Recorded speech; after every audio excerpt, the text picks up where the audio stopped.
The game of billiards is urban cool, but it was actually in vogue back in the 15th century. Then players used a mace to strike the ball. When the mace's large head made it tough to shoot along the rail, players started using its slimmer tail end.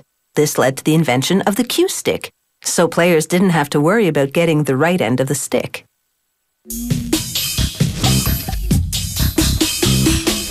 Pick a cue, but be selective, because choosing a stick that feels right for you pays off when you're behind the 8-ball.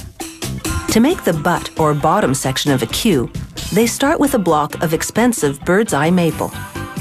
The wood spins on a lathe. A donut-shaped blade moves on rails and cuts around the circumference, turning the block into a cylinder.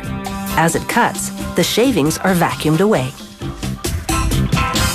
Now a square-tipped steel cutter carves into one end of the wood.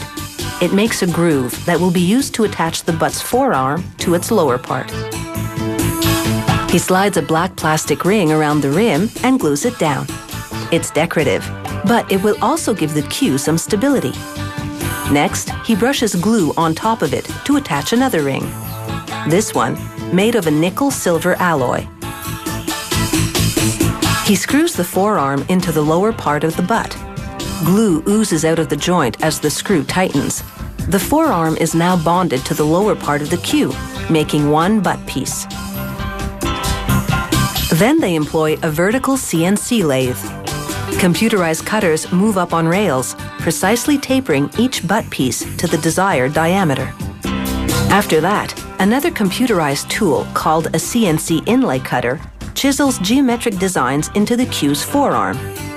The same type of cutter carves matching designs from ebony wood. A worker removes the ebony cutouts and inspects them. He handles them cautiously because the thin strips of wood are fragile and break easily.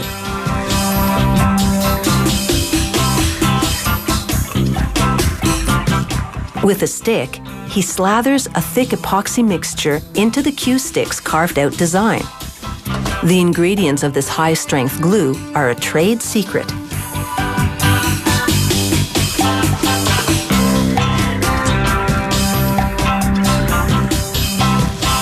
Next, he presses one of the ebony cutouts into the glue-filled cavity.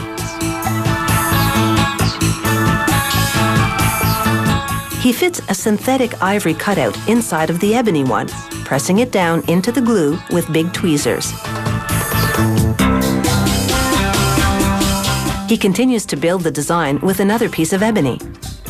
These intricate inlays give the cue some attitude. A cue stick's good looks can affect a player's mindset and give him or her a competitive edge. This glue may look a bit messy now, but when it dries, the ample amounts will keep the inlay tight, preventing air and moisture from getting in and doing damage.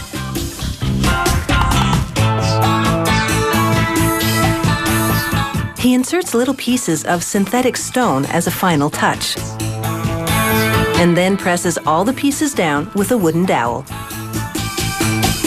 Next, a computerized drill bores a hole into the exact center of the joint section. A second drilling makes a thread inside the hole.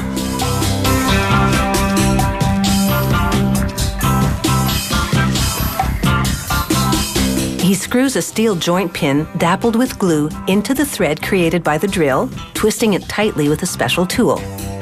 When the joint is fully entrenched, he unscrews the tool. And now the butt can be screwed to the shaft for the game and then taken apart for transport.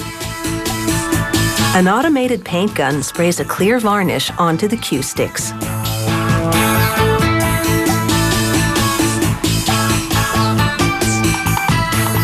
A motorized stamping machine inks the logo onto the cue's butt piece. And a worker applies glue as the cue stick turns on a lathe. This is in preparation for the wrap. Then the turning cue pulls linen thread from a spool, wrapping itself at the lower section with the glue on it.